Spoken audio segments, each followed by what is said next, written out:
Chapter 2. The Frontline is Everywhere. Quote from Adolf Hitler: "How fortunate for leaders that men do not think." A stunning woman stood serenely in a dark corner of a crowded venue, softly illuminated by the cigarette machine alongside her. The jungle camouflage cap she wore held back and covered some of her wavy blonde hair, while the rest fell down her back like golden water crashing over rapids on a river. Under the peak of that cap were sparkling green eyes. Her matching camouflage outfit was a size too small t-shirt, hot pants, and a pair of mid-thigh black boots that hugged her long, sculpted legs.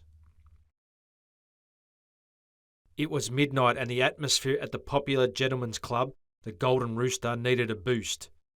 Something only this showgirl could produce. Confidently, she strode out of her corner towards the solid wooden stage that ran up and down the centre of the club. Composed, she waited by the stage stairs as a thick cloud of smoke slowly drifted over the platform. Just like those ominous clouds you see before a devastating storm. "Come on, fellas, let's hear it for Sabrina," screamed the DJ from his booth, which was under a large screen showing music videos down one end of the venue. The all-male crowd cheered in unison, sensing something well worth seeing was about to happen. The AC/DC song, Thunderstruck, electrified the throng encircling the stage. Suddenly Sabrina appeared through the mist like a supernatural goddess, clutching a mag-like torch in each hand. The white-hot beams of the light from the torches pierced through the thick fog as Sabrina swung them about as if guiding in aircraft. Throwing off her cap, she let loose her great tangle of golden hair before attacking the brass poles at either end of the stage. Swinging or dancing, whatever she did, she had her audience enthralled and wanting more. With most of the smoke cleared, she tore off her t-shirt, exposing tidy breasts. Next went the boots, unzipped nice and slowly as she lay on her back, legs spread straight up in the air. The mob were not only thunderstruck, but dumbstruck as well, especially the middle-aged bald bloke sitting close to the stage, who had a perfect view as Sabrina slid down her hot pants to expose a hard, round backside. Some other lucky fella got a great view when, with both thumbs, she removed her G-string slowly, seductively. Now nude, she energetically used every inch of the stage to excite and tease the crowd with athletic but sensual moves that no gymnast or dance champ could ever hope to match. However, all too soon for many, her time on stage was up. "Okay, can you please put your hands together for the lovely Sabrina?" Sabrina bowed to the roar of the crowd before blowing goodbye kisses in the air as she walked off stage.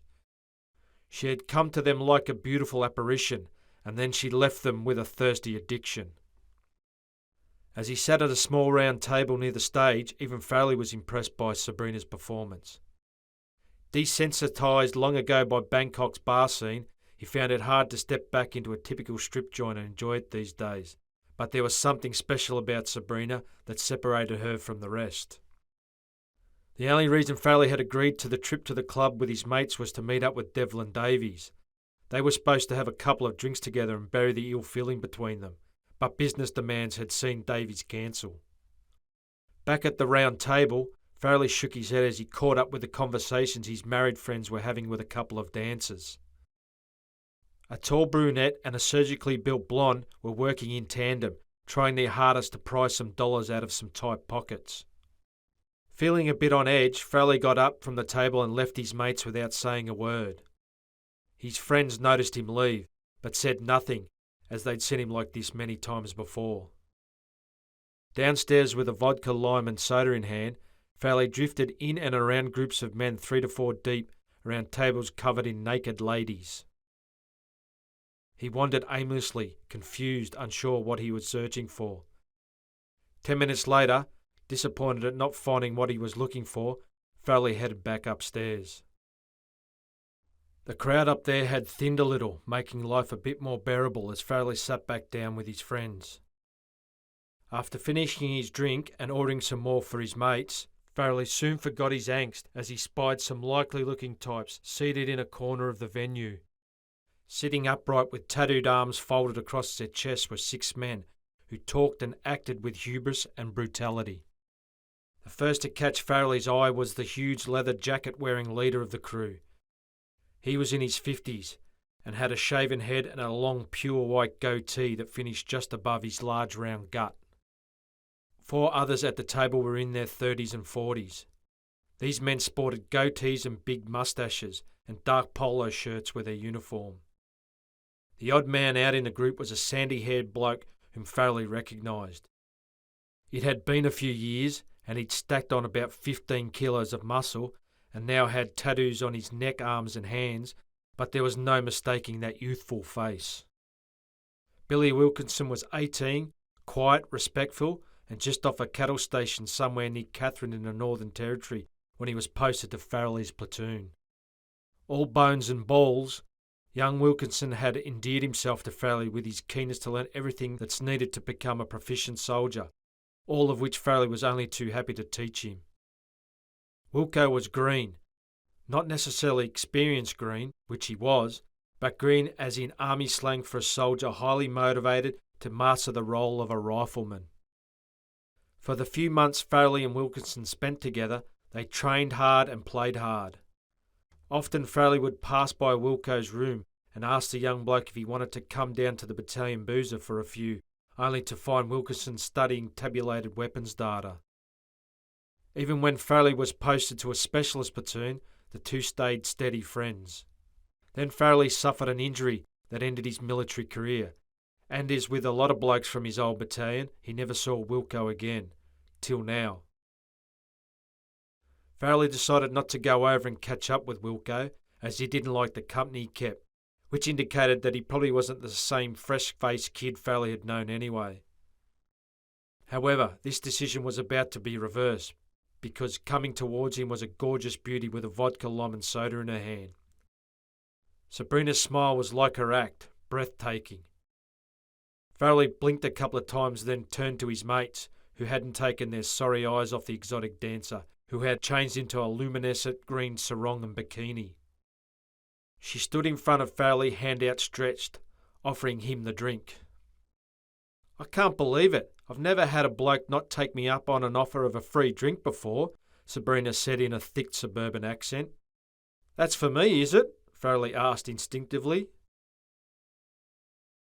"What do you reckon, you big idiot?" answered the dancer, feigning impatience. Grinning, Farrelly leaned forward out of his chair, took the drink from her hand and gave her a wink. "Thanks. I'm not the one you should thank for the drink, Farrelly." As soon as he saw his name pass over Sabrina's lips, Farrelly knew what was going on and had to resist the urge to look over to the corner. Sabrina then gestured for him to come with her. Farrelly got up and linked arms with the dancer and walked toward a corner of the venue. As he did, Farrelly was upset that he had been forced into going over to Wilco's table because of some sort of imposed social convention.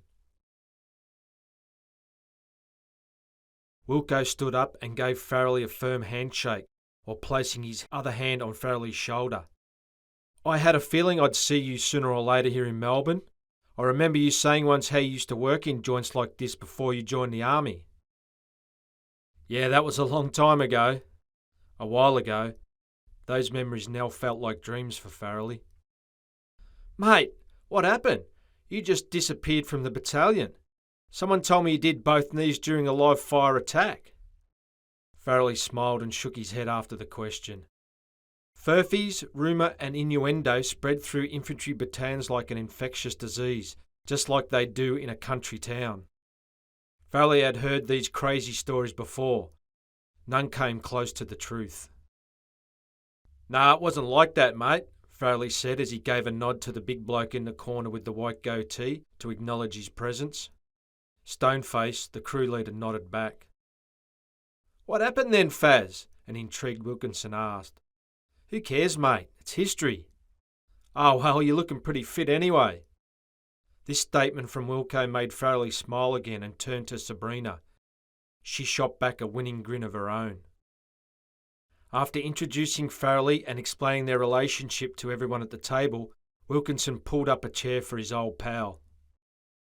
Reluctantly, Farrelly sat down before explaining that he couldn't stay too long, as he'd promised the wives of his friends that he'd make sure they didn't get into any trouble. This attempt at humour brought tempered laughs from the group. By now, Sabrina had taken a seat on Wilco's lap and reclined back, her legs invitingly spread apart, right in front of Farrelly. To distract himself from Sabrina's stare and alluring body language, Farrelly asked Wilco to fill him in on his recent history. Wilkinson's recent history was that after 2 operational tours of East Timor and a stint in Iraq, like any normal soldier who has been in an infantry battalion for a few years, he became disillusioned with the army. As a corporal in command of his own 9-man section, every day he would ask himself, "Why are we doing this?" and "Who thought up this shit?" He completed the SAS selection course, but after all that effort, he was told he wasn't what they were looking for. Then there was the time when he was acting sergeant for the battalion's sniper cell and was summoned to battalion HQ. There in the air-conditioned office, he was screamed at by a high-ranking, red-faced, overweight clerk for not going through correct channels and requesting too much range time. So without accomplishing a lot of his military goals, Wilco discharged. On leaving the army, he headed to the Gold Coast and linked up with other ex-soldiers. On the Goldie, he lived the flashy life of a cashed-up bogan, with the tattoos, designer clothes, runners and jewellery. Then there were the custom motorcycles and luxury cars. The parties in clubs, resorts and yachts were decadent, drug-fueled and attended by the who's who and darlings of social and mainstream media. Life was large and he loved it. However, the same lifestyle was also very intoxicating, and over time it overwhelmed the boy from the scrub. The lavish lifestyle and friends chewed up a lot of his mental health and hard-earned operational cash. Then before he knew it, he was in massive debt, all alone, didn't know who he was, what he stood for, his place in the world, and the world around him. Wilco was lost and in a wilderness of pain. At rock bottom, Wilkinson started seeking. As well as seeking out exciting violent action and purpose, he began seeking a new self, specifically a heroic self. So he also embarked upon a search for a new family, or in this case, another brotherhood. Lastly, he started seeking a new understanding of the world. This is when Wilkinson fell in with his current associates, who targeted and groomed young men like Wilco for their twisted individual and group purposes that were conveniently clothed in a political ideology and a criminal cause. Through social media, then encrypted apps, and lastly social networks, Wilco's new crew excitedly advertised and outlaid their black and white, easy-to-grasp, glorious cause, which cleared up confusion and offloaded fear, anger and frustration onto another social group. The same colourful and emotive recruiting campaign emphasised the network's masculine militancy, tight-knit togetherness and us versus them outlook, all of which appealed to the likes of the vulnerable and in crisis Billy Wilkinson. He first found the network via social media and then through a bloke from the same Gold Coast scene. Wilkinson's new crew was the Australian Aryan Resistance. It was a violent neo-Nazi group and was the criminal arm and number one money raiser for the Australian National Action Party. Lost then found, Billy Wilkinson was further indoctrinated by leading members of the Australian Aryan Resistance in their pleasant Gold Coast homes and the cafes and bars they frequented. After 1 year on probation, where he was under scrutiny and surveillance and on the periphery of the network's day-to-day activities, Wilco was finally initiated into the fold of the AAR and its Gold Coast cell. The initiation took place at sunset on a secluded pristine beach beside a bonfire. After swearing allegiance to the cause, the group and its leaders, Wilkinson sculled a beer and was given a bit of a beating by his brothers. Now a fully fledged member of the AAR, he dealt weapons, women and drugs all day, every day. He was very industrious. Inside a spectacular multi-million-dollar home overlooking the beach, he shot and shook down a local colourful entrepreneur. In the same street, houses were invaded and large safes were ripped from the walls with an assortment of tools before being loaded into a van out the front and driven away. Early on a Saturday night, outside a well-known restaurant, Wilkinson pistol-whipped a social media star who owned money. The boy from the Northern Territory quickly became one of the biggest criminal players on the party scene in and around the Gold Coast area. VIP treatment wherever he went, cash, ladies, luxury cars, large homes, whatever he wanted was his once again, but this time on a much grander scale. Loads of fame and respect were heaped on his name.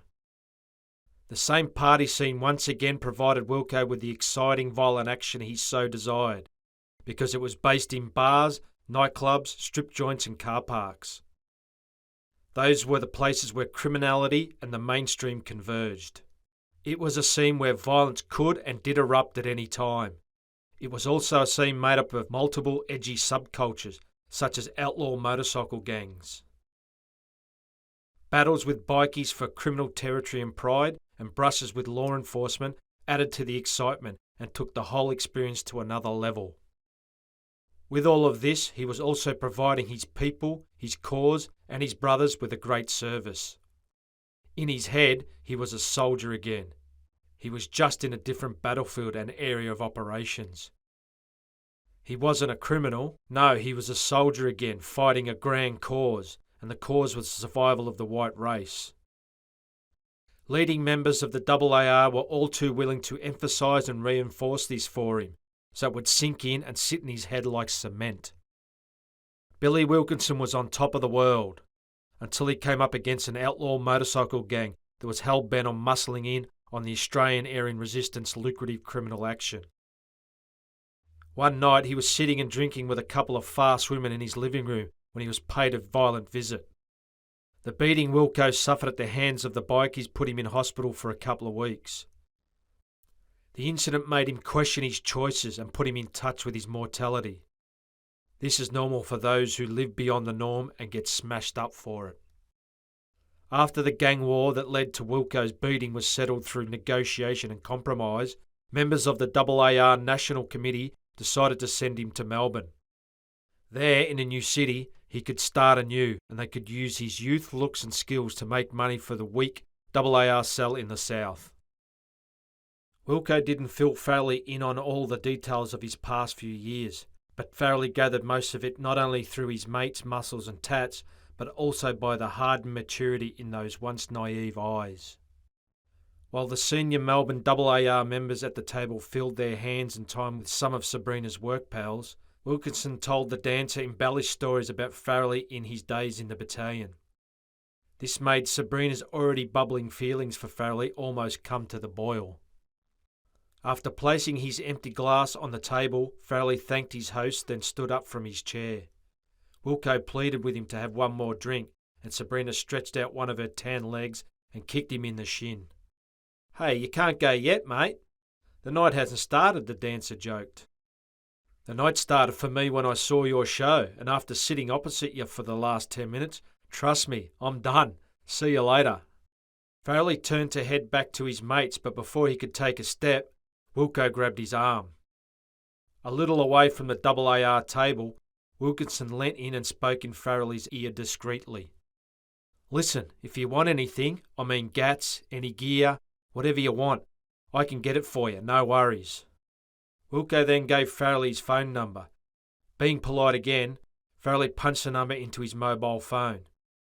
While he did this, Wilkinson had more to say. "There's room for you in the kangaroo Reich, Faz." Stunned, amused and stuck to the spot, Farrelly asked himself, "Kangaroo Reich? Is he talking about some sort of Nazi shit?" He thought he hadn't heard right. "You'd love it. This is your thing. We're about securing a future for our people, a future for us and our Aryan children." What a bombshell. Farrelly had supposed his former charge was mixed up with an outlaw motorcycle gang, which was the reason he was so wary. But this was something different altogether. Not knowing what to say, Farrelly stood still while Wilco proceeded to spout more rhetoric. "Mate, the Jews, lefties and communists, the Chinese, homos, Let's not forget the fucking Muslims. They're all taken over. They've taken over our government. The white race is under threat and on the verge of extinction. We're the master race, mate. We've got to fight back. The front line is everywhere. Then Wilkinson began attempting to recruit him. Think about it. I'd love to have you with us. Me and you, mate, together we'd take 'em all on and destroy 'em. As Wilco blasted out his last sentence, Farrelly became distracted. Sabrina was standing to his right, making eyes at him. Noticing Farrelly's attention was elsewhere, Wilkinson looked to his left and laughed when he discovered what was catching his friend's eye. "Think about what I said," Wilco yelled over the music as Farrelly walked off. The beefed-up boy from the territory had come a long way, that was for sure. But what was scaring foremost in Farrelly's mind as he sat back down with his friends was that Wilco assumed extremism was for him. Billy Wilkinson's words were whizzing around inside Farrelly's head as he and his mates left the strip joint and headed around the corner and down King Street to a nightclub. When they entered the venue, it was crowded with men and women who were up for a great time. Farrelly went and stood down the back of the club. He stood there silent and alone, disconnected from the hedonistic atmosphere fueling the room. As more seconds ticked by on the clock, the stronger his feelings grew. His friends, married or not, were there to pick up and get off. He, however, was looking for something else, the same thing he was searching for when he wandered around the strip club earlier in the night and didn't know what it was he wanted. But now he did. It hit him like a light slap to the back of the head. He wasn't necessarily looking for love and a meaningful relationship to walk off into a tropical sunset holding hands with his soulmate. What he wanted was that rare connection you sometimes find between two people, that unexplained chemical reaction, the electrical energy that sends rational thought packing and compels you to fill all 5 senses with that person. This phenomenon raises intimacy to a place where only that time and space and your partner's needs matter, nothing else. Farrelly had experienced before with a ravenous uni student in Townsville, a fiery Vietnamese girl in Ho Chi Minh City, and an angelic Latina in LA. All these women had raised his expectations. His mates, who were now buying drinks for a group of girls from the western suburbs, thought such connections were like chasing a unicorn, as if it were a myth. But Farrelly knew differently, and that's what he was searching for and wanted right now. After this realisation, Sabrina came flooding back into his mind. With that image came a dreadful melancholy that took over and stayed with him for the next couple of days. Quote from Adolf Hitler: "He alone who owns the youth gains the future." The last 3 years had been financially good for Farrelly. He'd paid off a lot of his mortgage and had money in the bank. Now he was no longer required to take a lot of mind-numbing work to get by. So as he sat back on the new plush black couch in front of his widescreen television, he wondered how long his mate, Craig Tomo Thompson, would be. As a sniper, Tomo was without peer and as talented a skill as they come. Unfortunately, just like Billy Wilkinson, he'd had enough of the military and had discharged himself a few years back. Tomo had returned to Melbourne and was bumming around waiting for a contract to materialise with a private security company overseas. He was hungry for security work in any far-flung, fucked-up country. Finally he arrived, and once he was through the door, Tomo looked around Farrelly's home. "So this is all yours?" he asked as he sat down in one of the chairs in the lounge room. "Almost, mate," Farrelly replied as he spread out on the couch. "Remember, if you got any work coming up, give us a yell. I'm keen to get some more cash together and go on another fishing trip somewhere. Dunno where yet, though." "You interested in buying any gats?" Thompson grinned and nodded, then pushed back the camouflage cap on his head to scratch some of the shaggy brown hair that matched his scruffy beard. After hearing Farrelly's story about running into Wilco, Tomo became very interested on the types of firearms they might be able to obtain from their former colleague. "Give him a ring." "Yeah, righto," Farrelly agreed enthusiastically. When Wilkinson answered his phone and heard Farrelly's voice on the other end of the line, he was rapt. Farrelly explained that Tomo was there with him and that they were both keen to check out some merchandise. In no time, plans were made. The AAR had a small factory in an industrial area in the northern suburbs, around 20 minutes' drive from Farrelly's place. "See you at 10 o'clock tomorrow then." "No worries, see you then," confirmed Farrelly. After listening on the conversation, Tomo rubbed his hands together and said, "Can't wait for tomorrow to have a look at these gats." When tomorrow arrived, it brought with it a scorching hot northerly wind that roared through the industrial estate. Dirt and debris flew south at a great speed. Farrelly parked outside a factory in the estate and exited the vehicle. As he did, a soiled plastic bag tackled Farrelly's leg and clung to it as he closed the driver's door. He removed the bag and walked toward the factory's front gate. Thompson was right behind him.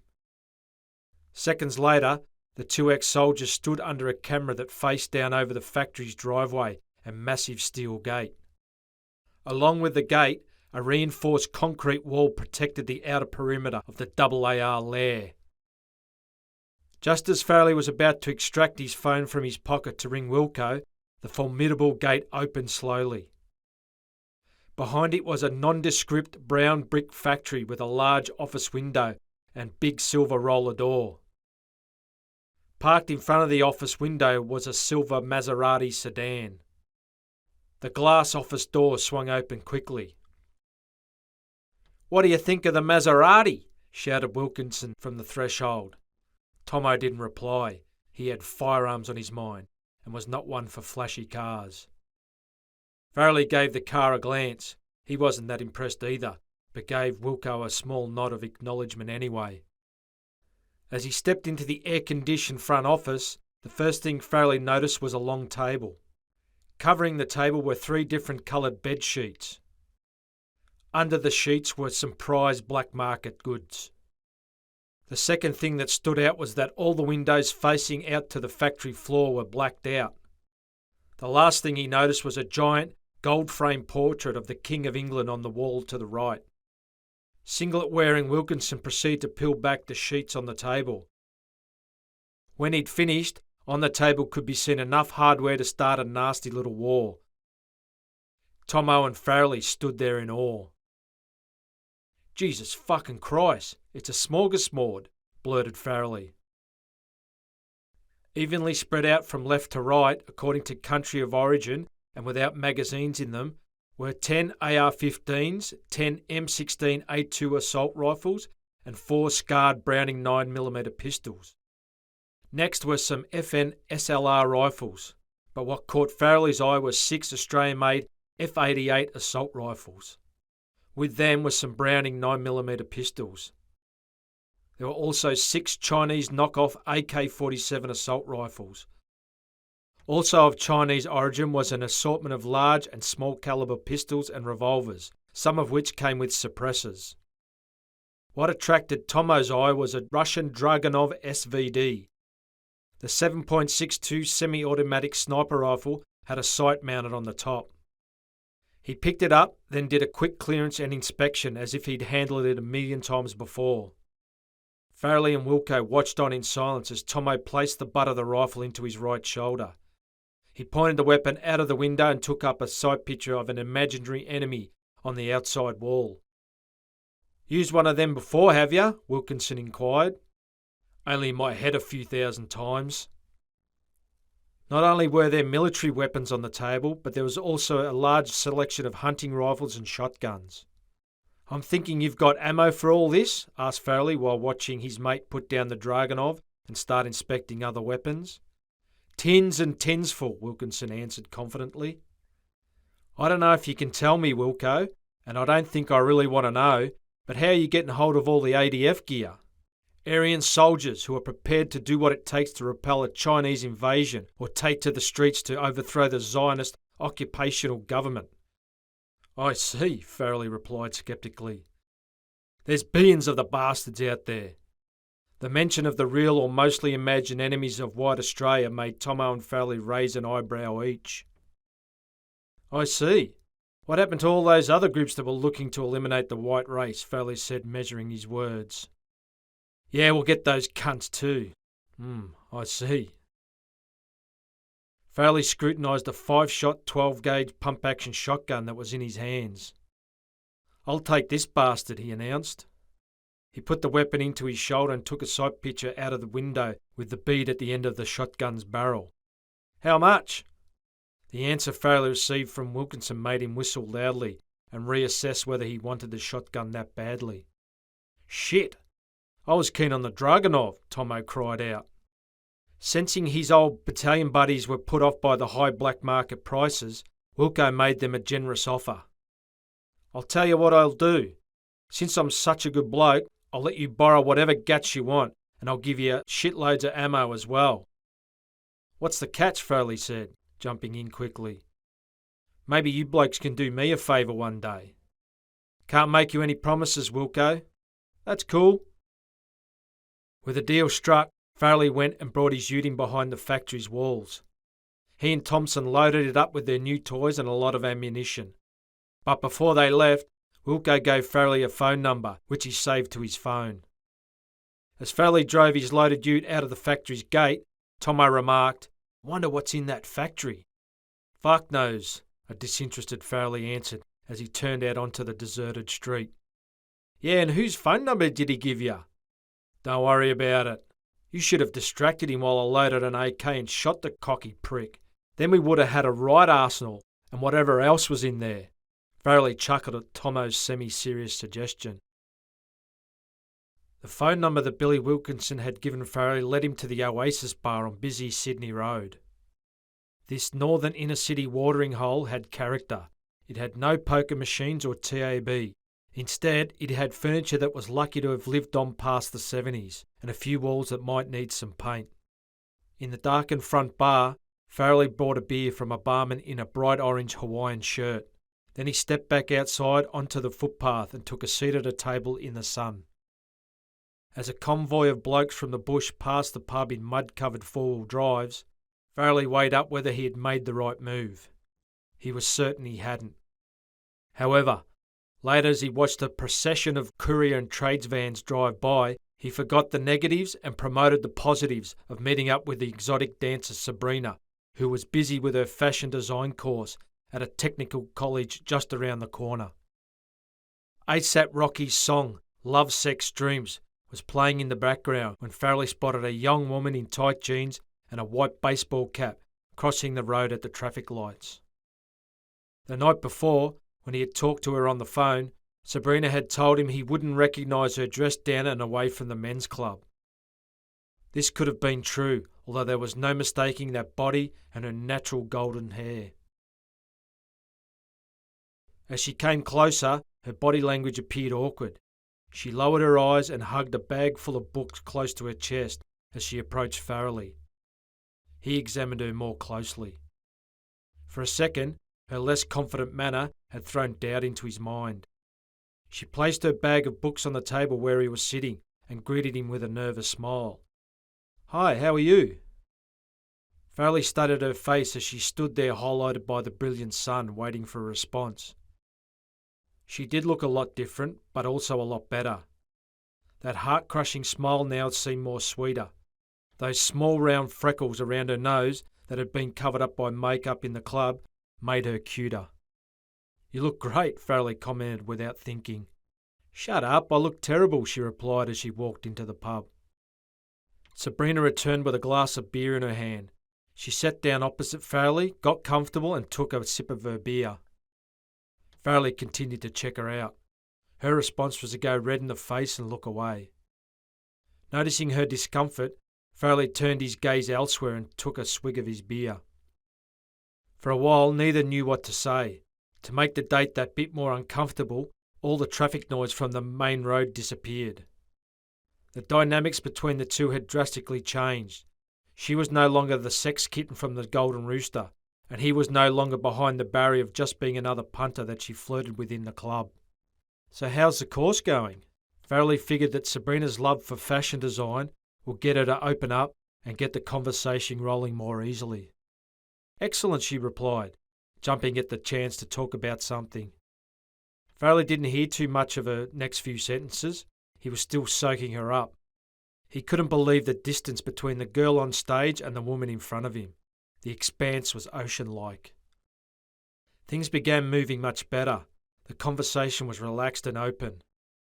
The more they talked, the more it confirmed why they had been so attracted to each other in the first place. In fact, things were going so well that at various times during the furious chatter, one or both had to look away due to the amount of energy being transmitted through their emotion-filled eyes. Also fanning more feelings between them was the dancer's habit of reaching out and placing her hand on his every time he made her laugh. Neither the club nor Sabrina's connections to Billy Wilkinson and the AAR were discussed. Farrelly thought about bringing up these subjects a couple of times, as there were so many questions unanswered. But he decided to leave those queries for another day, one not as pleasant as this. As the sun started to set, a gentle cool breeze drifted down Sydney Road and produced cute little goose pimples on Sabrina's arms, reminding her she had a long drive home. Farrelly almost asked her to come and stay at his place, but lost courage at the last minute. The Jason Farrelly in the men's club would have asked her. Then again, she wasn't the same girl either, so his cowardice didn't matter. As they stood up and faced each other, stupidly once again neither knew what to say or do. Then Sabrina took charge. She placed both hands around the back of his neck, leant in and kissed him on the lips softly. As the kiss became more passionate, Sabrina's cap was pushed back further on her head. After the kiss, she placed her head on Farrelly's chest and listened to his heartbeat. He placed his arms around her waist, letting out a deep audible groan as he did. After another kiss and some goodbyes, Sabrina scooped up her bag from the table, gave Farrelly a smile, then left, leaving him nailed to the ground. He watched mesmerised as she walked down the road. As she crossed over the road at the traffic lights, she looked back and blew him a kiss. Over the next week, Sabrina and Farrelly met every day. Sometimes they'd meet at the Oasis, other times in the city after she'd finished at the club. In the second week of their budding relationship, Farrelly summoned up the courage to ask Sabrina to stay at his place overnight, and she agreed eagerly. Later that night, as she lay naked next to him in bed, Farrelly asked her about her connection to Billy Wilkinson. We went out together for a while. He even asked if I wanted to shack up with him in his apartment in the city. So why didn't you? He's all right, but he's not for me. He's too over the top and can be really scary. Farrelly pressed on lightly. What do you mean? He's so jealous and controlling. He's one of those guys who expects you to be obedient and not to have a life beyond him. He's just so jealous and controlling. Not that I'm the cheating type, Sabrina assured Farrelly while running her hand over his chest. So what was the attraction then?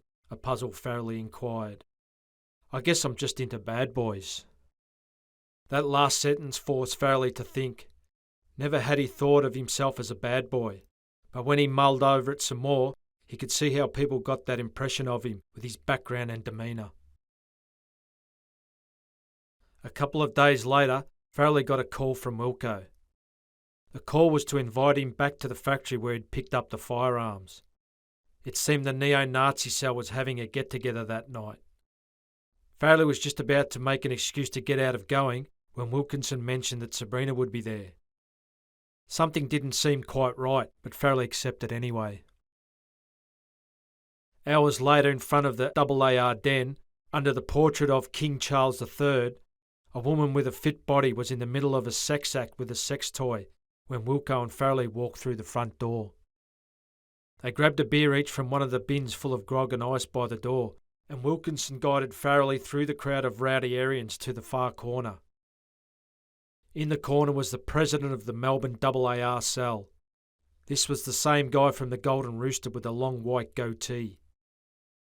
Standing at well over 180 centimetres and weighing at well over 100 kilos, John Davo Davidson was an imposing figure who smiled rarely. As Farrelly shook hands with Davo, he made sure he used a tight grip because he knew men like him judged a bloke by the firmness of their handshake. For the first few minutes, the AAR chieftain and Farrelly discussed everyday stuff. At the same time, Wilco stuck his head into their conversation every so often to make sure things were going smoothly. The stripper finished her act, but before she got all her gear back on, a petite young blonde arrived and started her performance, to the delight of the drunken, menacing crowd. Just as Farrelly started another beer, the Aryan chieftain took the discourse between him and Farrelly in a different, more serious direction. "So you know what we're all about then? You understand what we're fighting for?" "Yeah, I have a rough idea, I suppose." "Are you keen to join our organisation then?" "Dunno, mate. I'm not sure if it's for me. I like to do my own thing as a rule." "Fair enough." To Farrelly's relief, Davo didn't seem too perturbed about his reluctance to join the neo-Nazi movement. However, he still explained to Farrelly the steps you must climb to become a fully fledged member. The slow selection process usually took around 18 months. This lengthy practice was to ensure that they only initiated committed, trusted, like-minded men into their organisation. Therefore, the area network was more resistant to infiltration and members were less likely to flip and become informants for security forces. It was well after midnight and 6 or 7 strip shows later when Sabrina turned up at the factory with a few girls from the club. Farrelly was unsure how to interact with Sabrina in the presence of the intoxicated AAR supporters, associates and members. Would they resent the newcomer's instant stud status? And did Wilkinson harbour thoughts that the dancers still belonged to him? There was no need to worry though. As Sabrina put her arms around him and gave him a kiss on the lips, all his doubts and fears were pushed away by the smell of her hair. As she maintained her hug and placed her head on his shoulder, Farrelly took a quick look around the room to see the reactions to his interaction with the much-desired dancer. A few blokes stared in his direction, but their chuffed expressions were saying, "You lucky bastard." One fella with a mullet haircut raised a can to Farrelly, but most were too entranced and in chat-up mode with the other dancers to worry about anybody else. More than ready to leave, Farrelly handed Sabrina the keys to his car. As he did, he felt a tap on the shoulder. "I'm going to arrange for you to meet someone," Wilkinson informed Farrelly. "Who?" "He's a director of AAR operations and the chief political advisor to the Australian National Action Party. Real smart bloke. You'll love him." "Who are you talking about?" "Don't stress, I'll fix it." Wilco was about to say something else. Without warning, a fight broke out between two Aryans.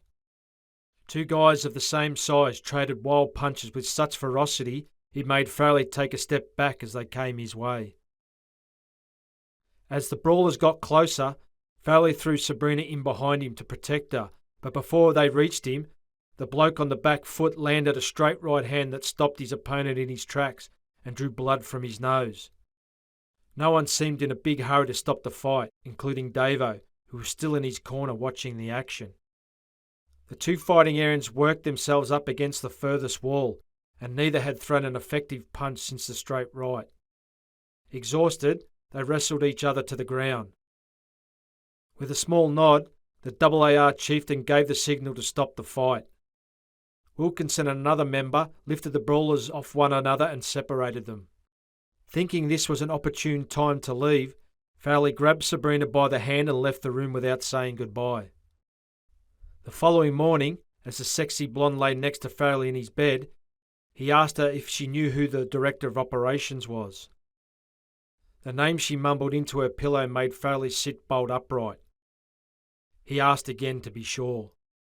When he received the same answer, his mind raced back to his tour in East Timor.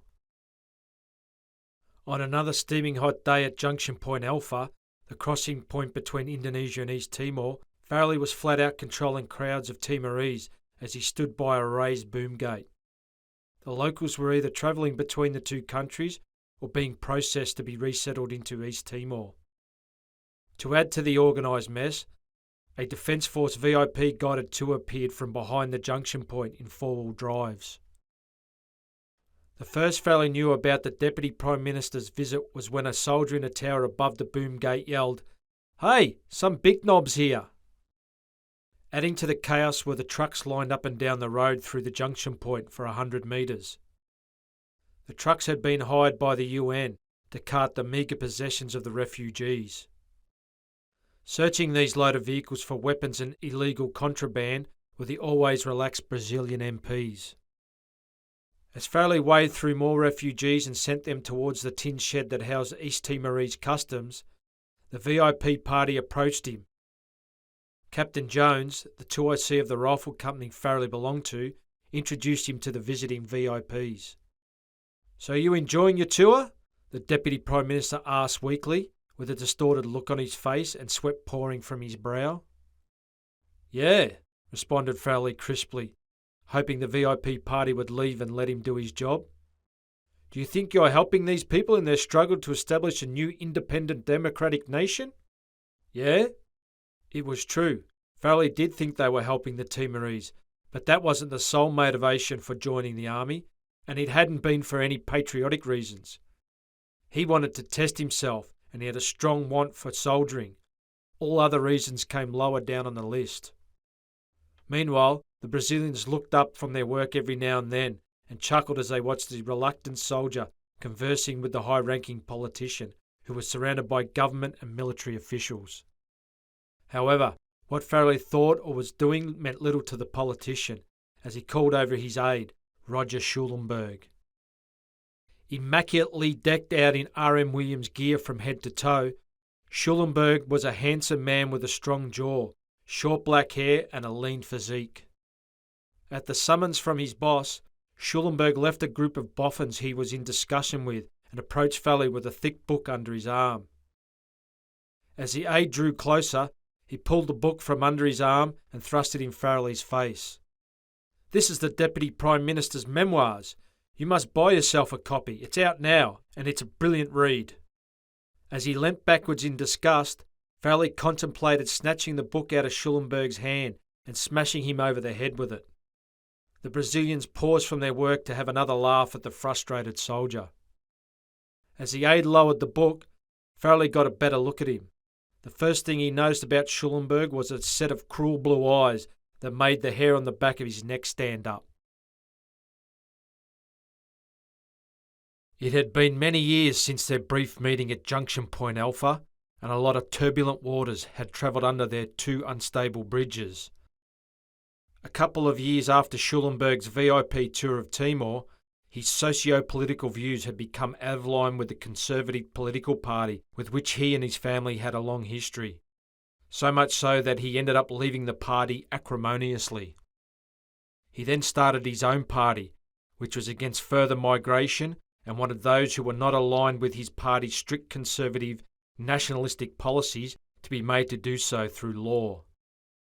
Schulenberg also published a book that used a lot of militant language. In the book, he called for a conservative revolution, and later in an interview, he called for the complete physical destruction of the enemies of this revolution.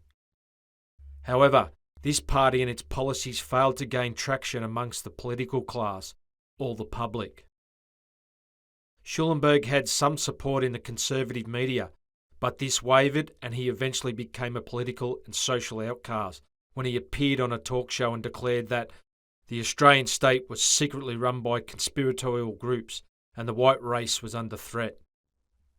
It seemed the further he got from the Australian political centre, the more extreme his views and actions became. Farrelly had keenly watched Schulenberg slide downhill into extremism through the media and noticed his eventual disappearance from public life. He was thinking about this as he sat on a wooden bench hidden by a flowering bush, 30 metres up from Schulenberg's white terrace house.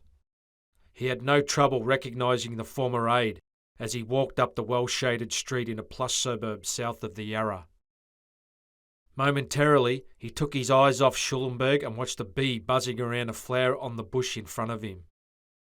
As Farrelly watched the bee, he thought back to that day in Timor at Junction Point Alpha.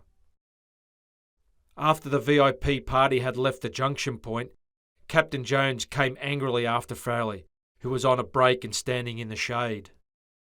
"The next time I bring a VIP to visit, I expect you to show him the respect he deserves, understand?" barked the captain. "Yes, sir," the bewildered soldier replied, thinking maybe he was the one that needed to be shown some respect. Of course, the Brazilians found time to have another chuckle at Farrelly's expense. The sight of Roger Schulenberg passing through the wrought iron gate at the front of his house brought Farrelly out of his time travel.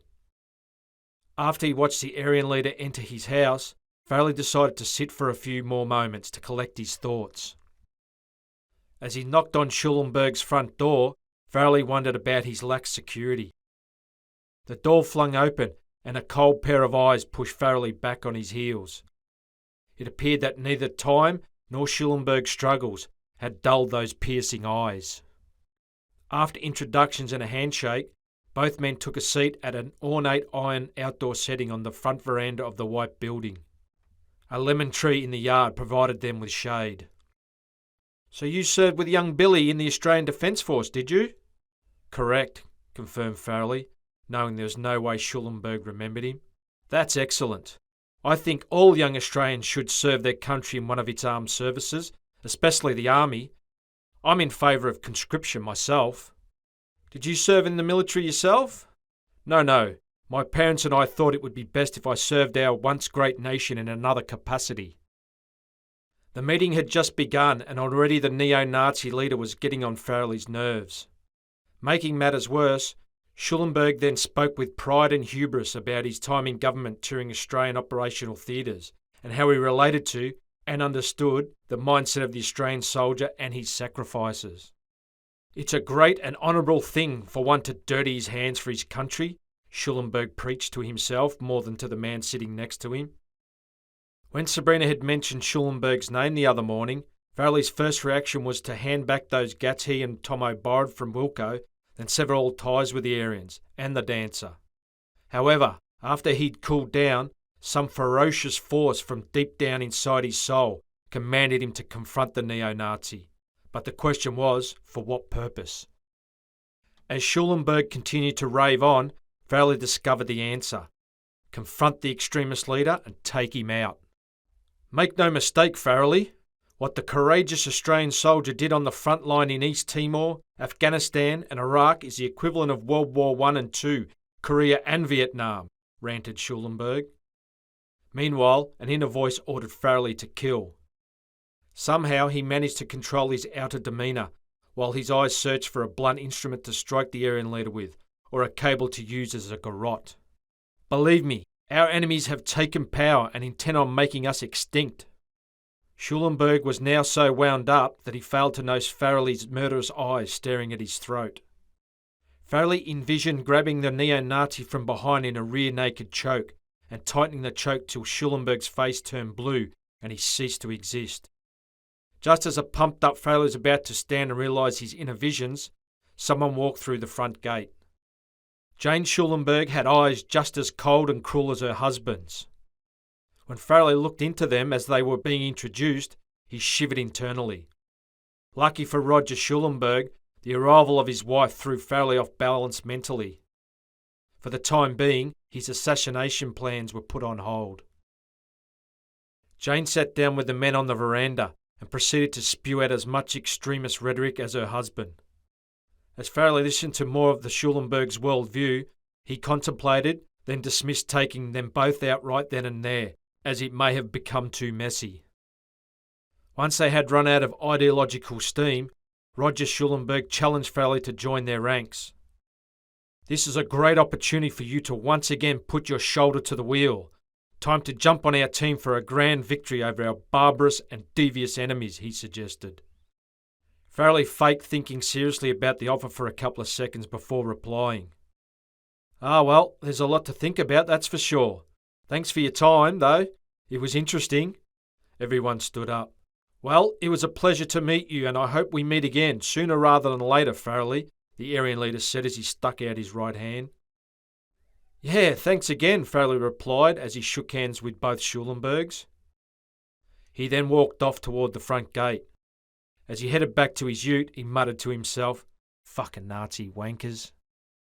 After unlocking his vehicle and getting in it, he put his keys in the ignition. Instead of starting up the Ford, he sat back in his seat and tried to process the extremist doctrine, propaganda and conspiracies that the Schulenbergs had just tried to implant in his mind. Reclining further back in his seat, he cast his mind back again to a sunny day on the battalion's parade ground in Townsville. On that day, he and the battalion formed up to receive their infantry combat badges, not long after their operational tour.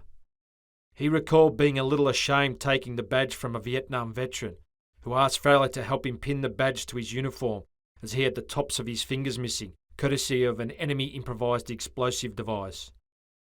The veteran had done it a lot harder than Farrelly, so for him to hear Schulenberg compare what he did with either World War, Korea or Vietnam enraged him.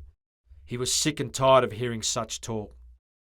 Then there's the racist rubbish, conspiracy drivel and fear-mongering nonsense, he thought. Something needs to be done about this. Someone needs to sort these cunts out, Farrelly decided, as he fired up the twin-turbo V8 under the bonnet of his ute. Quote from Adolf Hitler: "Demoralise the enemy from within, by surprise, terror, sabotage, assassination. This is the war of the future." After his South of the Yarra episode, Farrelly found himself in a constant state of agitation. He couldn't sleep and ate very little. Not even hours in the gym, running or hitting the heavy bag could bring him down to acceptable levels of anger, where he could function normally. One night when Sabrina called around his house, she found him sitting on the edge of his couch with a loaded 9mm pistol in his hand.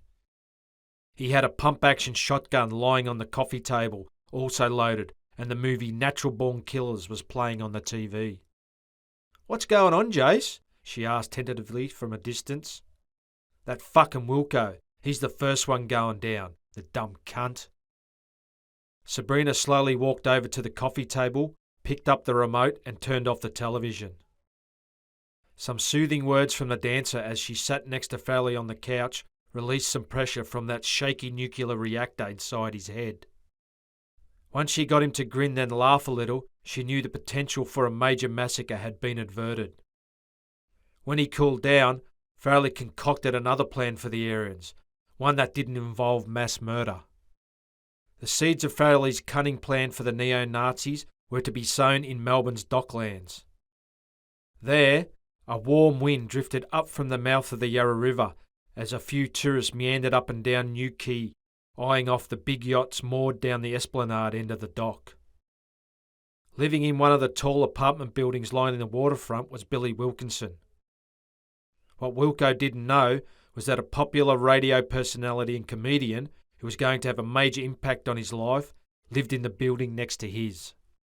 Kevin Crazy Cruzera had toughed it out in show business for 15 years, but only in the last couple of years he had found some success. Crazy's top-rating national drive-time radio program was known for its no-holds-barred attacks on popular and powerful figures and institutions. Multiple times he had been threatened with being ripped off the air, but Crazy pulled him massive ratings, which in turn pulled him massive money, which meant more to radio executives than threats from powerful people. As he walked his fluffy white Maltese terrier along the quay, Cruzera was approached by a well-built man. "Are you Crazy Cruzera?" "I might be," the balding radio man answered nervously. "I heard you're a bit of a Nazi hater. Is that true?" "That all depends on whether you're one yourself." "Mate, I'm like Indiana Jones. I hate Nazis." After Farrelly's quip, Crazy relaxed a little. He realised the stranger wasn't a stalker or someone with an axe to grind. Without giving his name or how he came across the information, Farrelly told the comedian all about the Australian Aryan resistance and its connection to the Australian National Action Party. Crazy listened to the story without much emotion, but he sparked right up when he heard the name Schulenberg. "The Schulenbergs? I hate those bastards. They're a fucking disgrace." The following afternoon in his living room, Farrelly sat near the stereo with Sabrina, waiting to listen to the Crazy Cruzera drive time show. During the first hour of the 2-hour program, Crazy intermittently promised to unload on a particular extremist group and its leaders. In the second hour of the show, Cruzera wound himself up into a comedic frenzy as he gave it to the Schulenbergs and their political party. He mocked them relentlessly. With great humour, Crazy broke down their ideas till they appeared what they were, nonsensical. In a take on the name of Hitler's Minister of Propaganda, Dr. Joseph Goebbels, he named Roger Schulenberg Gerbils. After about 15 minutes of trashing the extremists while being egged on by his sidekicks, Cruzera was exhausted and needed to go for a commercial break, but not before telling his loyal listeners that in tomorrow's show he'd have more revelations concerning this lost band of loony Nazis lurking in their midst. With a huge, satisfied smile on his face, Farrelly flicked off the stereo, placed his hands behind his head, and leant back on the couch. He turned to Sabrina and said, "That'll fuck 'em." The following afternoon on his program, Crazy exposed the criminal Aryan resistance and who and what it was connected to. For the rest of the week, encouraged by the support of his audience, the radio man kept throwing the torrent of humiliating taunts at the neo-Nazis. He was blissfully unaware of the turmoil he was causing within the extremist group. Someone who was about to be made aware of the Aryan turmoil and embroiled in it was Jason Farrelly. "Who the fuck is this?" cried Farrelly as his mobile phone rang on the top of his coffee table. He had been relaxed and reclining back in front of the television ready to watch some sport when he was interrupted by the call. "This better be important," he snapped. He answered the phone. "Yeah, Jace, it's me, mate, Wilco." The serious tone in Wilco's voice and the fact that he had called Farrelly by his first name made him straighten up. "Do you reckon you can meet us down the factory tomorrow, Arvo, at around 1400? "Yeah, no worries, mate. What's this about?" replied Farrelly, trying not to sound too alarmed. "I want to ask you something." "Yeah, no worries." "Thanks." After Wilco hung up, Farrelly's mind raced around and around, trying to nut out and prepare for all scenarios. At exactly 2 o'clock the next day, Farrelly walked into the front office of the AAR den. With a grave face, Wilkinson closed the door behind his friend and made Farrelly put his arms out wide as he patted him down. Sitting under the portrait of the king, arms across his chest, was Davo. Next to him was his second-in-command. 2 seats were vacant in front of the Aryan chieftains. After being searched, Farrelly sat down on one of these chairs. You would think Farrelly would be panicking right about now as he sat opposite the neo-Nazis. He was a little anxious, but not too worried, as he had someone watching his back. Over the road from the Aryan factory was an automotive wreckage yard and garage. Cunningly concealed on the garage's roof with a Dragunov sniper rifle was Tomo. Through the rifle's scope, Thompson had a perfect view of the discussion going on in the factory office. Davo kicked off proceedings by directing a question straight at Farrelly. "You heard of this crazy bloke?" "Yeah, I heard he's a bit of a gob. I don't listen to his show, though." The other 3 grunted at Farrelly's answer. Wilco spoke next as he stood behind Farrelly. "This crazy cunt has been getting on the radio telling everyone about us and the Schulenbergs and our operations." "Fair dinkum." "Yeah, so we want to know if you want to do us a favour and get some intel on this prick for us." "What sort of intel?" "Where he and his family live, his daily routines, habits, that sort of stuff." Farrelly considered the proposal as he sat facing the AAR president and his deputy. "I suppose, doesn't sound too hard." Once Farrelly agreed to the job, Davo pulled an envelope full of cash out of his jeans and handed it to him. The very next day, by a massive yacht called Texas, Farrelly met up with Crazy Cruzera as he walked his dog. As they stood in the sun, Farrelly gave Crazy more intelligence on the right-wing groups. Cruzera listened as Farrelly told him about a couple of Aryan resistance members. Apparently, Wilco and Aryan had done a major drug deal with some Asian gangsters in the office of a bar in Chinatown recently. Farrelly had come by this info via Sabrina. Her friend was Wilco's girl and had sat outside the bar waiting in his Maserati as the transaction went down. While Crazy soaked up the last slab of information, Farrelly told him about the internal purging that was going on within the AAR. Thanks to the radio man's outing of the extremists, paranoia had now taken hold inside the criminal group. So much so that the Melbourne hierarchy had pulled in one of its leading members, who hadn't been turning up to War Council meetings for some time, and interrogated him over the leaks to the media. It seemed the interrogation didn't go too well. The accused traitor denied everything, even after a long period of horrible torture. The lack of progress caused an already worked-up Davo to lose control. Wilkinson had told Farrelly after their meeting the day before that the body of the turncoat was in so many pieces that it fitted into a plastic garbage bag. A quick fishing trip into Bass Strait was arranged to dispose of the bits and pieces. Cruzera's jaw almost hit his toes as he heard this. "Pretty funny, yeah? They got the wrong bloke," Farrelly pointed out with a chuckle. "There's something else I have to tell you too." "What's that?" the comedian inquired as he shook his head trying to rid terrible images from his mind. "The Aryans want you dead." For the second time during their meeting, Kevin Cruzera was silent. He also turned ghostly white. "Your Nazi buddies have contracted me to gather intel on you, so I'm presuming they want to murder you or do something nasty to you.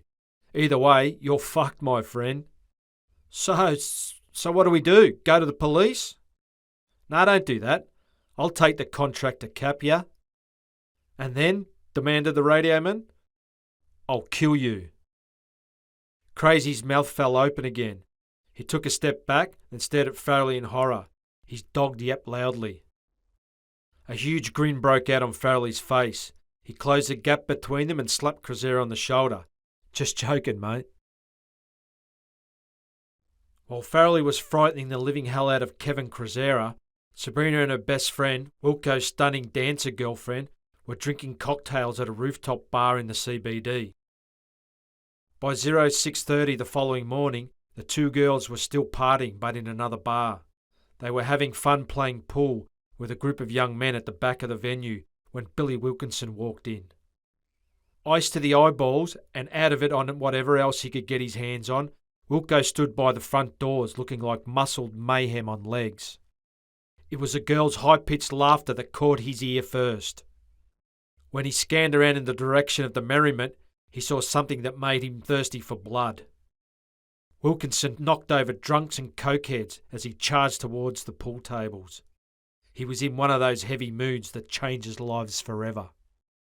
Unaware of the anarchy coming her way, Wilco's woman sat on the edge of a pool table with her arms and legs wrapped around a handsome young man. The young bloke was asking for a kiss when in his peripheral vision he spotted someone closing in on him. The strike to the side of the young man's head sent him to the ground as if he'd been shot dead. Blood started to pour from the victim's skull like coke from a shaken bottle. Eyeballs bulging, Wilkinson stood over the young bloke with a 9mm pistol in his hand. "What the fuck, mate?" yelled one of the other men. Wilco spun around and pointed the pistol at the person stupid enough to question his actions. With murderous intent, he stepped over his prone victim and placed the muzzle of his weapon on the forehead of the vocal young man backed against the wall. "Don't do it!" screamed Sabrina. After a single second of indecision, Wilco shoved the 9mm down the back of his strides. He grabbed both Sabrina and his girl by the hair. The women squealed and screamed to be let go. "You fucking moles are coming with me," grunted Wilkinson, dragging the dancers through the bar like naughty children. Everyone else in the venue stood and stared, including the grossly overweight security guard. Wilco marched the women through the bar by their hair and out into the cruel rays of a dawn sun. Out on the street, he opened the driver's door of the Maserati with his girlfriend in a headlock, so he had a free hand. After a fair bit of effort, he got the door open and threw Sabrina in the cramped back seat. Just as he was about to push his partner into the front of the car, someone grabbed the crazed neo-Nazi from behind. Two males going on an early morning power walk around the CBD were on the opposite side of the street when they saw some beefy bloke dragging a couple of women towards an exotic car. Still very much in a violent frenzy, Wilkinson threw back a powerful elbow that struck one of the walkers to the side of the jaw. The Good Samaritan slumped to the ground. Surrounded and facing what he saw was the enemy, Wilco pulled the pistol out of his jeans. Then from less than a metre, and with the pistol in both hands, Wilkinson aimed the weapon at the centre of the chest of the upright bystander just to his right and pulled the trigger twice. Crack, crack. To his left, his girl stood there stunned. Crack, crack. The other walker was on the ground in front of Wilco with his hands up. He received 2 rounds to the chest as well. With the pistol still up in a firing position, Wilkinson assessed the situation with a slow 360-degree turn. Through the open sights of his weapon, Wilco lined up another target. Standing dumbfounded behind the glass doors of the bar was the security guard. Crack, crack. After another 360-degree scan, Wilkinson lowered the pistol and took in the enormity of what he had just done. Nauseous, incredulous, repulsed, distraught, and already dreading the consequences of his actions, Billy Wilkinson put the muzzle of the pistol under his chin and pulled the trigger. Nothing. Luckily, or unluckily, the weapon failed to fire. 2 rounds were jammed in the pistol's breech. With bodies lying around him and the sounds of sirens closing in, Wilkinson tried to rectify the stoppage. By the time the pistol was ready to fire, police sirens were loud and just around the corner. A billion thoughts bounced around in Wilco's head, one of which was to run, so that's what he did. He jumped into the Maserati and sped off. Frozen in fright in the back seat of the coupe was Sabrina. Quote from Adolf Hitler: "The very first essential for success is a perpetually constant and regular employment of violence." At 0800, Farrelly was awake in bed and listening to the radio. In the hourly news, it was reported that 4 people had been rushed to hospital after a shooting incident outside a CBD nightclub at around 0630 that morning. Farrelly turned down the volume and rolled over. He promised himself he would get up in half an hour. At 0900, he was wide awake and waiting for the news on the radio. In the news, it was confirmed that 3 people were dead and 1 person was fighting for their life in hospital after a shooting incident outside a CBD nightclub earlier that morning. Police were yet to give out any information on the gunman. However, witnesses said the gunman had a strong build and was in his mid to late 30s and had left the scene in a silver Maserati. They also said that he had a 20-something blonde woman with him. Not needing any more information, Farrelly jumped straight out of bed and rang Tomo. He put his mate on a half-hour's notice to move, then rang Sabrina's mobile phone. No one answered. By the time he was dressed, Farrelly was focused. He grabbed his black sports bag from out of the bottom of his wardrobe and threw it on his bed. He reached under his bed for the pump-action shotgun. He grabbed the shotgun by its pistol grip and placed it on the bed. He reached under the bed again, this time pulling out 4 boxes of 12-gauge solid shotgun shells. He also pulled out a bandolier with 25 shells in it. After loading the shotgun, he placed it into the sports bag, along with its ammo. Next, he opened the top drawer of the chest beside his bed. In there was a loaded 9mm pistol, which he placed down the front of his jeans, with the grip exposed. From the drawer, he scooped up 4 full magazines for the pistol and placed them in a pocket of the Indonesian paratrooper's jacket he was wearing. Later that day, a white Toyota delivery van was parked just up the road from the Schulenberg's white terrace house. Patiently, sitting in the front seats were Thompson and Farrelly. "So do you think this will work?" Tomo asked calmly from the driver's seat. "Answer a kidnapping with a kidnapping," Farrelly replied. He understood that sometimes the best way to defeat or neutralise your enemies was to mirror them. Half an hour later, Roger Schulenberg walked up his street towards his home. The extremist leader was 1 house away from his own when the white van pulled into a vacant car spot just up ahead of him. "Hey, fuckhead!" the driver of the Toyota yelled. Schulenberg looked at the driver and frowned. He was unsure why the man was wearing a red Japanese demon mask that was all fangs and horns. The side door of the van slid open quickly. Out of the vehicle hopped another demon, this one with a shotgun in his hand. Before Schulenberg could say or do anything, his assailant grabbed him by the scruff of the neck and threw him headfirst inside the van. Crash! Farrelly hopped in the van and closed the side door behind him, then unmasked himself. Schulenberg was lying on his side, holding his injured head. "G'day, Roger." "What is this? What are you playing at, Farrelly? Is this some sort of exercise?" Schulenberg spat. "This is no exercise, dickhead. This is the real thing. And if you don't cooperate and get me what I want, I'm going to end you, understand?" Farrelly explained aggressively, with the end of the shotgun in the neo-Nazi's face. "Okay, I'll do whatever you want." On the drive north into the country, Schulenberg did what Farrelly wanted, and that was to shut up. After a couple of hours of driving, they reached their destination in Victoria's northeast, an area called Kelly Country. There, amongst the foothills of the Great Dividing Range, an old neglected log cabin stood amongst some gum trees, 100 metres off a potholed road. The hut was situated in a narrow valley that rarely saw visitors, apart from the odd fishermen who tried their luck in the scrub-covered, fast-flowing creek behind the rustic dwelling. Farrelly had earlier fortified the inside walls of the cabin with sandbags and steel plate for eventualities like the one he found himself in now, where the hunter had become the hunted. Instead of agreeing to a straight swap, Sabrina for Schulenberg, the Australian Aryan resistance had decided to go on the offensive, even though one of their own was a fugitive. 2 teams were sent to snatch back the neo-Nazi leader and kill Farrelly. One team of 4, led by Davo including Wilkinson, was heading north through mountainous rough country. A second team of 4, led by Davo's 2IC, was pushing south along the flatlands. The Aryans had a good idea where Farrelly was holed up, as Wilco remembered Farrelly talking about the time he'd spent in the area as a youth. A couple of Farrelly's security industry colleagues also told them he still spent time there going hunting. All this combined intelligence gave the neo-Nazis a solid indication as to where to find their quarry. It seemed that Farrelly's aggressive psychological warfare through the media had stirred up an extremist bull ant nest, the result of which was Wilco's violent rampage. Now with Schulenberg's kidnapping, the agitated nest was throbbing and awash with frenzied ants looking for the dismemberment and death of their antagonist.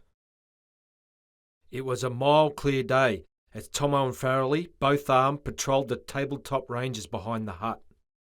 Both were dressed in clothing that blended in with their surroundings. Farrelly was thinking how much he'd underestimated the neo-Nazi group. He never contemplated things going this far. He had believed the members of the Australian Aryan resistance were full of piss and wind, just a bunch of low-life criminals parading as champions of the white race, to give them and their criminal activities some legitimacy with certain insecure sections of society. But as he and Tomo went to sit down in some bracken, where they had a clear view of the track they'd just patrolled along and doubled back on, he understood that he was up against men who thought they were fighting a noble cause. However, this was a superficial understanding of how members of the AAR viewed the world and their role in it. What Farrelly was scratching at the surface of, and didn't quite comprehend, was that the neo-Nazis believed they were fighting a battle that rose above and left behind everyday human experience. For them, this was an almighty cataclysmic struggle of good versus evil, a battle for racial survival between their enemies, the people of darkness, and themselves, the people of light. This view of their struggle made them extremely violent and relentless, because lives and property in the everyday world were insignificant in comparison to this infinite war. After a short break in the bracken, the 2 ex-soldiers continued with their patrol plan. The plan for that morning was to do a southern circuit. First travel south, clearing the flat highlands, then descend back onto the valley floor before heading north to the cabin, while sweeping remote campsites along the creek. On the second leg of their patrol along the creek, Tomo stopped and squatted in long grass. Moments later, Farrelly smelt the reason they had halted. In the air was smoke from a campfire. On their stomachs, Farrelly and Thompson leopard crawled centimetre by centimetre in the direction of the fire. Farrelly didn't have to have vision of his sniper mate to know that he was relishing the stalk. Keeping his movements slow and to a minimum, Tomo called for Farrelly to move up next to him. Just as Farrelly was about to do so, he heard a vehicle approaching. Now level with his friend, Farrelly observed a blue Nissan 4-wheel drive roll into a clearing and pull up next to a white but otherwise identical vehicle at the opposite end of the small campsite. In the middle of the clearing, hidden by a huge fallen log, was a roaring campfire that threw smoke straight up into the blue sky. 2 men stood by the fire with cans of beer in their hands. Both were AAR members. Near them, leaning up against the log, were their weapons, 2 AR-15 assault rifles. The other 2 men, who had just returned and were now wandering towards their brothers, carried holstered pistols and had AR-15s slung over their backs. The returnees were Davo and Wilco. Through the scope of the Dragunov sniper rifle, Tomo slowly took up a sight picture of Big Davo. "Wait," whispered Farrelly. After working their way back to the creek, Tomo asked his mate why he'd balked at hitting their enemies right there and there. "We don't know where the other group is, plus the girl." Thompson replied, "Don't worry about the girl. I could have dropped all 4 of them right there." Tomo was right. Even though they were outgunned, between the 2 of them, they could have taken out all 4 men. But Farrelly's guts was warning him to be cautious. They agreed to do another recce on the campsite. Diligently, they worked their way back to the campsite till they were only metres from the 4-wheel drives. The criminal crew were setting up tents between the fire and the vehicles. As this was going on, Wilco pulled out 2 plastic body bags from the back of one of the Nissans. When Davo saw what his charge had in his hands, he remarked, "I'm going to put that fucking Farrelly in one of those. Hope he fits." The other 3 erupted into laughter. One of the unknown Aryans grabbed an axe that had been fixed in the huge fallen log. "If he doesn't fit," he said, "I'll knock him off at the knees with this." More hilarity followed. Still holding on to the bags, Wilkinson lifted the one in his right hand higher than the other and gave it a shake. "This one's for that arrogant prick Tomo. I never liked that cunt."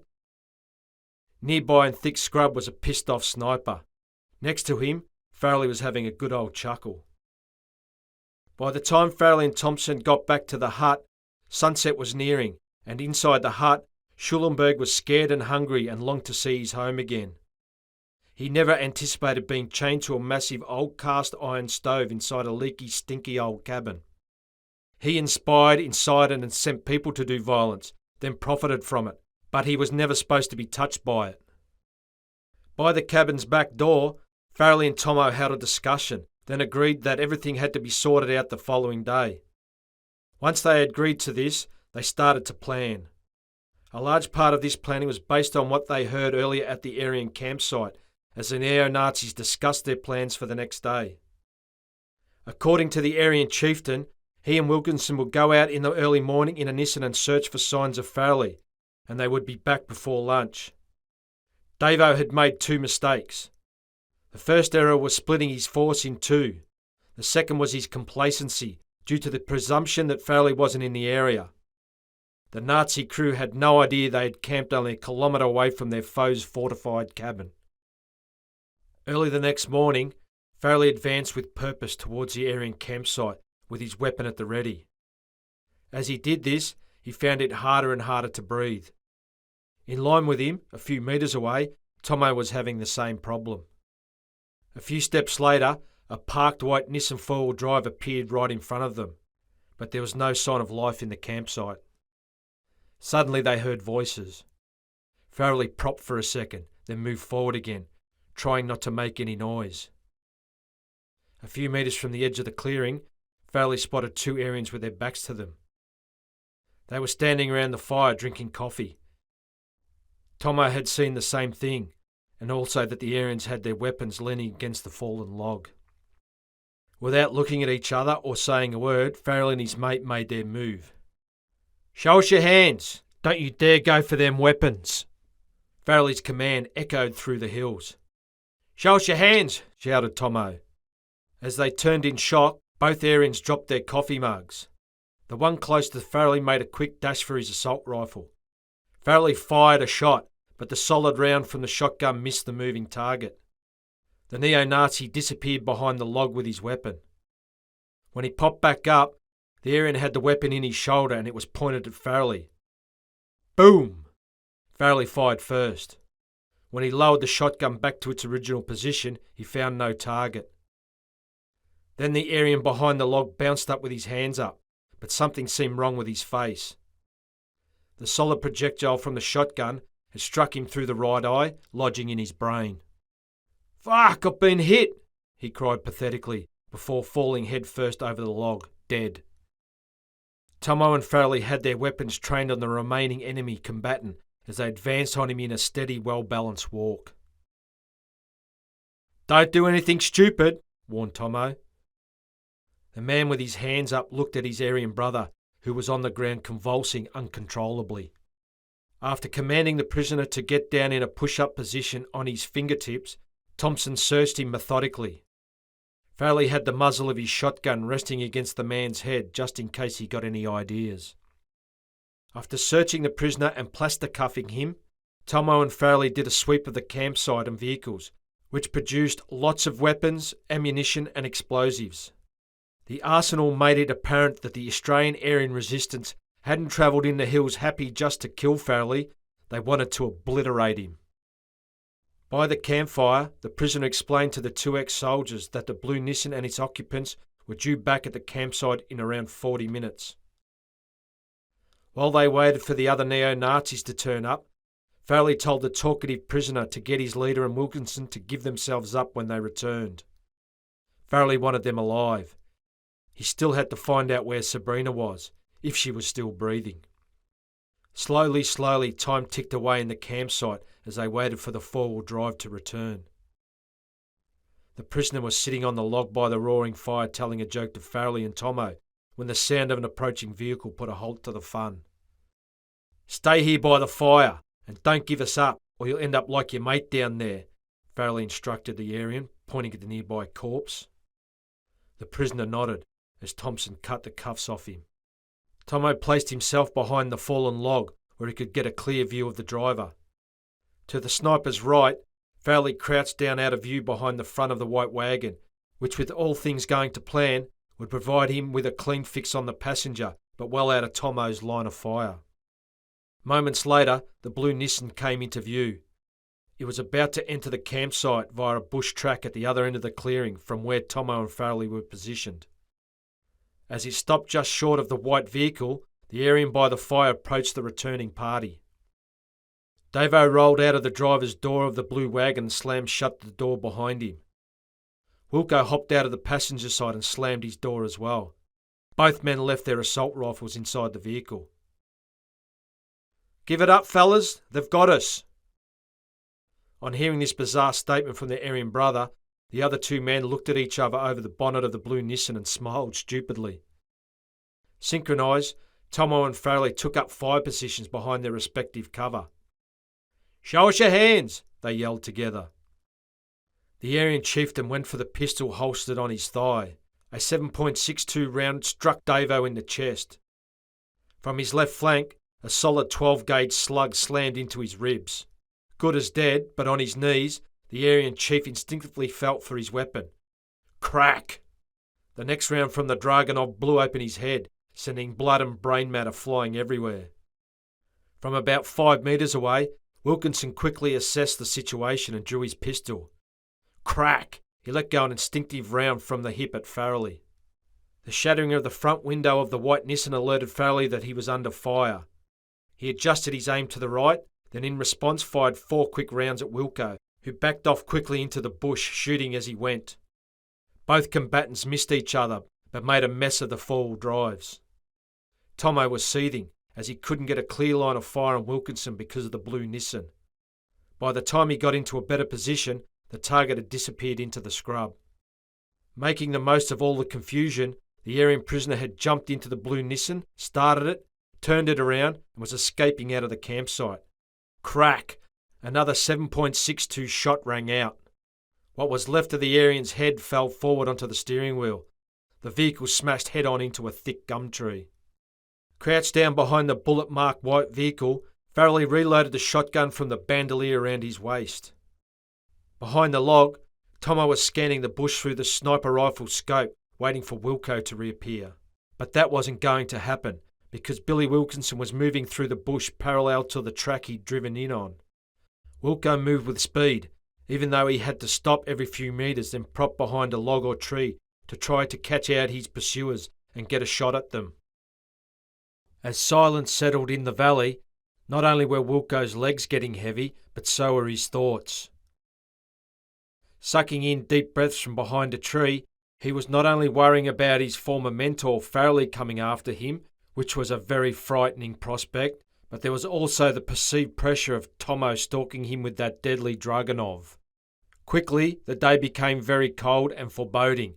A storm was coming, and the light in the forest was dim. After some quick field signals and a nod, Tomo and Farrelly had decided the sniper would also parallel the track, but on the opposite side, hoping to outflank their foe. Farrelly decided to follow Wilco's path. The country Farrelly now moved through was thick forest, but without undergrowth, and it offered multiple fire lanes. Moving from one tree to another, with his heart pounding and his senses heightened, Farrelly couldn't see or hear Wilkinson. He just knew he was there. Crack thump! Crack thump! 9mm rounds tore by Farrelly. Lucky for him, the shots were fired from a fair distance and missed the mark.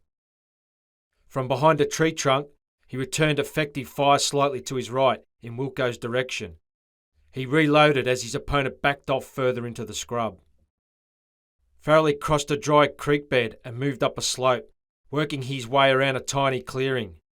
Suddenly Wilkinson leant out from behind a tree 10 metres away, with his pistol pointed at Farrelly. Crack! Smack! A round grazed Farrelly's shoulder. It felt like someone had punched him in that part of his arm. At the sight of his opponent still standing, Wilco ran. With controlled aggression and with his shotgun in his shoulder, Farrelly stalked the man who had a second ago almost taken his life. Knowing he could not run forever, Wilco swung around with his weapon levelled, but this time Farrelly had the drop and fired. Hit in the upper shoulder, Wilkinson stumbled, got up, then ran.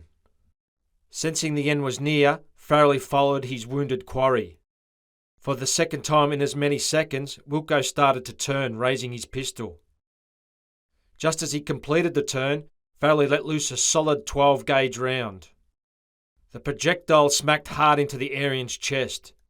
Billy the Kid Wilkinson, as the tabloid press had dubbed him after the CBD shootings, fell like a knocked-out boxer onto some bark under a massive ghost gum.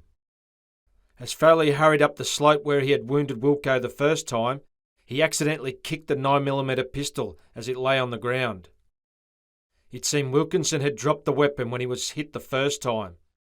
Blood from the wound in the shoulder had worked its way onto his right hand, and that had given the impression that he was still holding a weapon. Billy Wilkinson had turned the second time not to shoot, but to surrender. 10 seconds after the last shot was fired, Tomo turned up, huffing and puffing. As he lay dying, Wilco turned his head a fraction to look up at the sniper before complaining about the pain. Farrelly and Thompson tried to make their former colleague as comfortable as possible. Farrelly took off his jacket and placed it under Wilco's head. Now a little more comfortable with both his wounds and his fate, Wilkinson told the two men standing over him about the child he had with a woman on the Gold Coast. Unfortunately, the poor child never made it out of infancy due to a rare disease.